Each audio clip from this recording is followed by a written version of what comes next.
ابدأ يا دكتور. السلام عليكم ورحمة الله وبركاته أعزائي المشتركين في قناة الدكتور.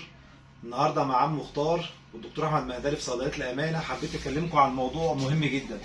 الموضوع ده بيحصل كتير في المستشفيات وساعات بيؤدي المريض لا قدر الله يتوفاه الله. احنا دلوقتي بنتكلم عن حاجة مهمة جدا، إن بيجي ساعات ناس كتير في البيوت أو ناس في المستشفى بتشتكي من ألم جامد في الجزء الأعلى من البطن، في المنطقة دي كده. يجي المريض ماسك بطنه كده جامد ومش قادر يتحرك منها. فطبعا مش كل مريض بيجي كده بيكون عنده التهاب في معدته او عنده مغص عادي. طبعا المريض ده ساعات بيكون خط احمر. ليه؟ لانها ممكن تكون جلطه في القلب. جلطه في القلب ازاي؟ في ناس معينه، زي مثلا مريض السكر او مريض الضغط او المريض اللي هو بيدخن بزياده او بيدخن بشراهه. ده بنسميه inferior MI، بيكون جاي باحتشاء في الجدار السفلي في عضله القلب. فالموضوع دوت مش لازم نمشيه كده مرور الكرام.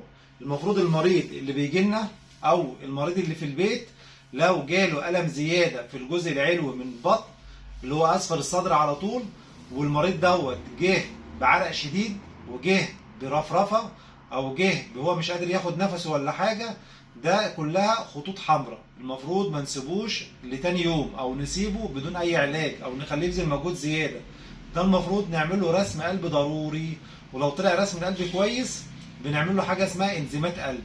واول حاجه لو عندنا مريض ضغط زي ما قلنا او مريض سكر او مدخن او مريض واحد كبير في السن، اول حاجه بنعملها واحنا في البيت ان احنا بنديله 4 اقراص من حاجه اسمها بلافيكس و4 اقراص من اسبرين. ليه؟ دوت حاجه بتزود السيوله بتاع الدم، ممكن تكون ديت حاجه ممكن تكون يعني ايه اللي احنا بننقذ بيها حياه بني ادم لحد ما يروح يعمل رسم القلب ونطمئن عليه. ده كان فيديو قصير النهارده عن حاجه مهمه بتحصل كتير، وان شاء الله اشوفكم في حلقات جايه كتيره في صيدليه الامانه مع عم مختار والدكتور احمد مهدلي. وكان معاكم الدكتور خليفه مختار خليفه، اخصائي الكبد والجهاز الهضمي، واتمنى اكون فدتكم النهارده. والسلام عليكم ورحمه الله وبركاته.